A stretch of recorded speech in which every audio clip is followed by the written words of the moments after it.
Welcome back to our channel. Today, in quiet reverence, we remember the talented artists who left us too soon, some only just days ago. From the icons of Hollywood to rising stars, they each brought light to the world of entertainment, until they passed away suddenly. If you feel moved by their stories, we invite you to leave a like as a silent tribute in their memory. Thank you. Now, let us begin. This horrible moaning and crying Cagney does. Michael Madsen, the iconic actor best known for his unforgettable role as Mr. Blonde in Quentin Tarantino's Reservoir Dogs, has tragically died at 67. He was found unresponsive at his Malibu home on July 3rd, with cardiac arrest caused by a combination of cardiomyopathy, coronary artery disease, and chronic alcoholism. A native of Chicago, Michael Madsen rose to fame with a unique blend of brooding charm and rugged intensity. From Donnie Brasco to Kill Bill and Thelma and Louise, his performances brought a rare emotional depth to Hollywood's toughest characters. But behind the screen, Madsen faced personal battles. Struggles with addiction and a series of painful relationships weighed heavily on him, casting long shadows over his brightest years. Still, he never gave up. In recent years, Madsen found renewed purpose in independent films and poetry. He was working on a deeply personal book, Tears for My Father, revealing a soul seeking peace through art. Though he left us too soon, Michael Madsen rebuilt with dignity and left behind not just memorable roles, but a testament to resilience and creativity. As we remember his legacy, we honor a man who turned hardship into artistry, a quiet strength that will continue to inspire generations. If his story moved you, consider subscribing for more heartfelt tributes to the unforgettable lives that shaped our world.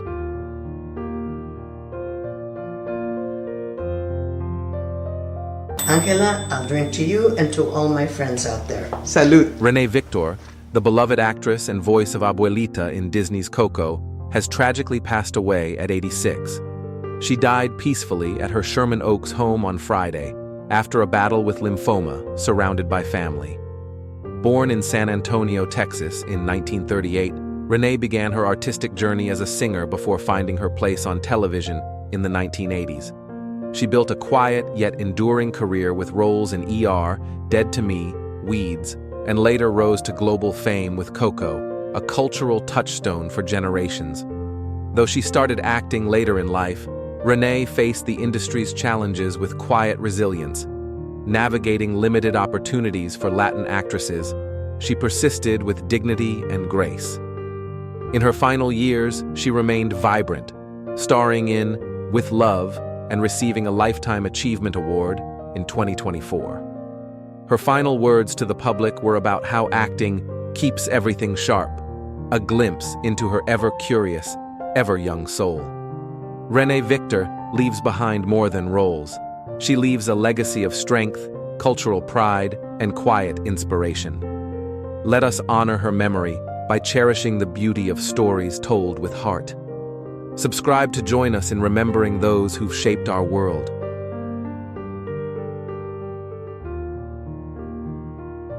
Upon my death, I would like to pass the land on to you, Dale, for all the help you've given me. Jonathan Joss, the beloved Native American actor best known for his unforgettable role as Chief Ken Hotate in Parks and Recreation, has tragically died at 59. He was fatally shot on June 1st at his home in San Antonio, Texas, following a dispute with a neighbor. Born into Comanche and Apache heritage, Joss built a career that celebrated indigenous identity. From voicing John Redcorn in King of the Hill to his powerful television presence, he gave voice and dignity to characters rarely seen in mainstream media. In his final months, Joss endured profound personal loss. His home was destroyed by fire, and he struggled to reclaim stability. Yet he remained publicly present, seeking connection and justice through art and advocacy. Just days before his passing, he spoke bravely at a public event. "I see a mic, I use it. I see a wrong, I make it right. I take a breath, I want to breathe." These were not lines. They were the soul of a man still reaching, still fighting, still creating. Though his life ended in violence, Jonathan Joss leaves behind a legacy of cultural pride, artistic courage, and quiet strength. Let us remember him with respect and subscribe to hear more tributes honoring voices that shaped us.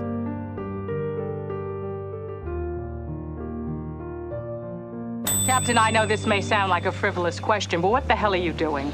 Loretta Swit won. Loretta Swit, the iconic television actress best known for her Emmy-winning portrayal of Major Margaret Hot Lips Houlihan on MASH, has tragically passed away at 87. She died of suspected natural causes at her home in New York City, as confirmed by her publicist. Born in 1937, Loretta rose to prominence in the 1970s, joining MASH and appearing in nearly every episode of its 11-season run. Her talent earned her 10 Emmy nominations and 2 wins, solidifying her place in television history. Early in her tenure, she was cast in a role written as a one-dimensional stereotype. But rather than accept it, she challenged expectations, pushing for greater depth and dignity for her character. Through quiet strength and creative persistence, Loretta helped transform Margaret into a fully realized woman, compassionate, ambitious, and unforgettable. She didn't just act the part, she created it. Her later years included film roles and ongoing recognition, including tributes from colleagues and institutions honoring her legacy. Loretta Swit leaves behind more than accolades. She leaves a legacy of courage, intelligence, and a redefined vision of womanhood on screen. If her story moved you, subscribe to join us in remembering lives that reshaped our world.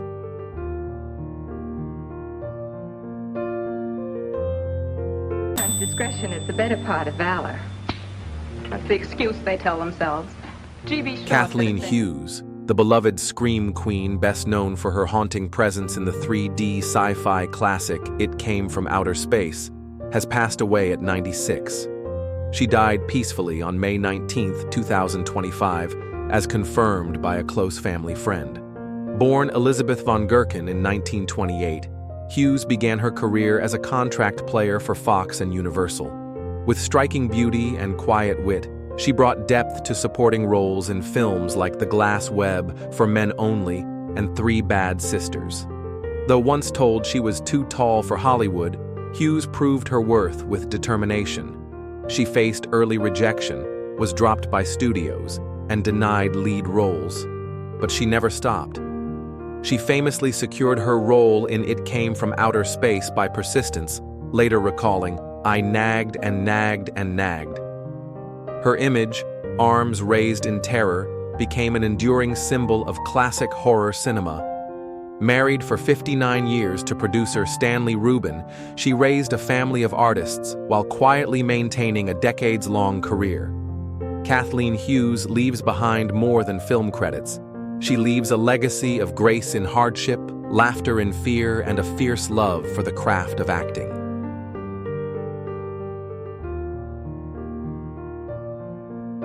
Well, I think we got some new neighbors moving in over at the Harper's old place. George Wendt, the beloved actor best known for his unforgettable role as Norm Peterson on Cheers, has tragically died at 76.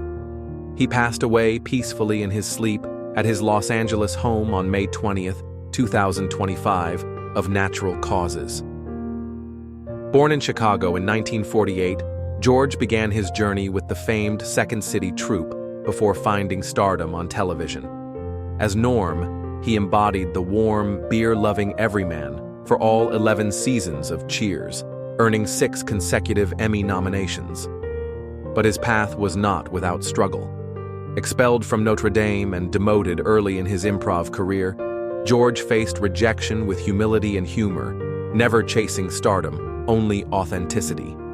His strength came in quiet persistence. "If people stop believing you, you're just telling jokes," he once said. That quiet strength became his signature, both on screen and in life. Beyond Cheers, he brought joy to countless shows and audiences, and shared his spirit in the book Drinking with George. He leaves behind a devoted family, including his wife of 46 years, Bernadette Burkett. George Wendt's legacy is one of sincerity, resilience, and joy in the ordinary. In honoring him, we remember that the most unforgettable presence can be found in the simplest of characters and the kindest of souls.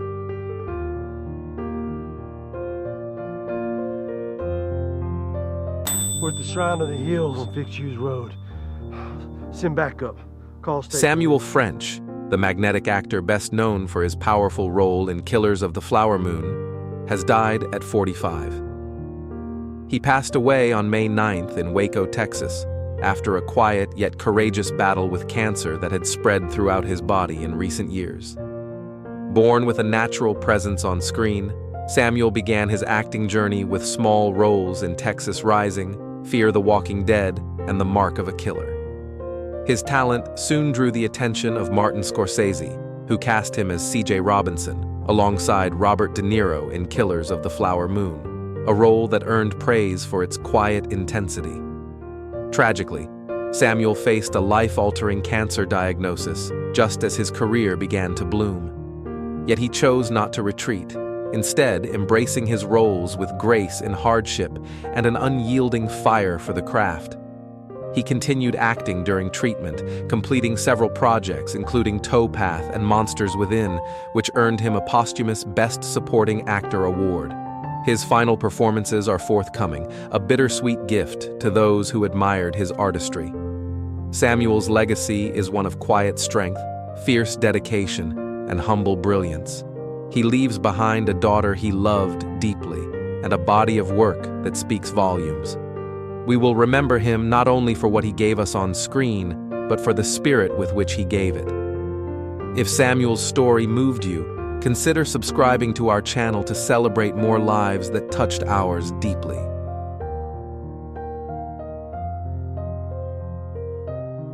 A white script, a yellow script, a goldenrod, a green, a blue, a yellow. Henry Winkler, a journey through fame, struggles, and quiet resilience. Where are they now?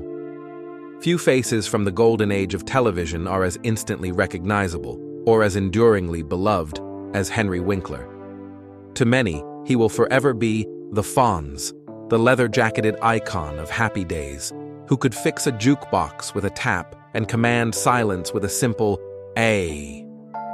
But beyond that image of effortless cool lies the story of a man who has battled private demons, suffered profound loss, and risen time and again with quiet strength. As he approaches his 80th birthday, Henry Winkler's story is far from over, and in many ways, it's more inspiring now than ever. Born in 1945 in Manhattan, Henry was the only child of German Jewish immigrants who had narrowly escaped the horrors of Nazi Europe. Their trauma cast a long shadow over the household, one filled with expectation, strict discipline, and a constant need to justify the chance at life they had been given. From an early age, Henry sensed he was different. At school, while classmates raced through textbooks, he struggled to read a single paragraph. Teachers called him lazy. Report cards became battlegrounds. No one realized then that he had dyslexia, a condition unrecognized, undiagnosed, and deeply misunderstood. And yet, something miraculous happened when Henry stepped onto a stage. Suddenly, words made sense. His body, once awkward and unsure, moved with purpose. The laughter of an audience was oxygen. Acting, he realized, wasn't just something he loved. It was a space where he felt whole. After earning a spot at the prestigious Yale School of Drama, Henry dove headfirst into the world of theater, determined to turn passion into profession. In 1974, after a string of modest gigs, Henry Winkler became a household name almost overnight. Cast as Arthur Fonzie Fonzarelli in Happy Days, he turned what was originally a minor supporting role into a cultural phenomenon. By 1976, Fonzie's leather jacket had been enshrined in the Smithsonian, and Winkler's face was on lunchboxes and billboards across America. He became a symbol of confidence, rebellion, and charm, everything he'd never felt growing up. But beneath the surface, Henry was still battling the same invisible enemy. Dyslexia made every script a struggle. Table reads filled him with dread. In public, he played it cool. In private, he was exhausted.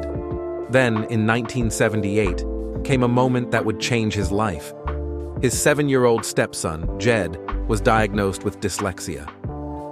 As specialists described the condition, Henry felt shock course through him. They were describing his life, the confusion, the shame, the endless frustration. For the first time, he understood that he hadn't been stupid or lazy. He had simply been wired differently. That moment, equal parts grief and revelation, became the axis around which his life turned. He began using colored overlays to help steady printed lines. He recorded scripts on cassette tapes, memorizing them by ear. And gradually, he transformed the shame of his childhood into the foundation for a new mission, to ensure that no child would ever feel as alone or broken as he once had. As the years passed, Henry experienced other painful chapters. He lost his mother in 1994 and his father in 1998. Their deaths marked not just the end of an era, but the softening of long-held tensions. He read Shakespeare to his father on his deathbed, offering comfort in the language that once divided them. He lost dear friends like John Ritter and Gary Marshall, each passing etching deeper lines of wisdom and resolve into his face. And when his wife Stacy battled breast cancer, twice, Henry became her steady companion, learning the language of oncology, ferrying her to treatments, and holding her hand through every uncertain moment. Through it all, he never stopped working. But the Henry Winkler of later years was different. In 2003, he began writing Hank Zipser, a children's book series based on his own experiences with dyslexia. The books, co-authored with Lynn Oliver, became bestsellers and were later adapted for television, where Henry played the supportive music teacher every child deserves. That same year, he re-entered television in a completely new light, playing the hilariously inept lawyer Barry Zuckerkorn on Arrested Development. Audiences now saw the man behind the icon, someone unafraid to laugh at himself, to reimagine his past, and to play. But perhaps the crowning moment of his late career came in 2018 with HBO's Barry. As Gene Cousineau, a washed-up acting coach both hilarious and tragic, Henry delivered a performance that was equal parts satire and soul. It was a role that required every lesson he had ever learned about timing, vulnerability, and truth.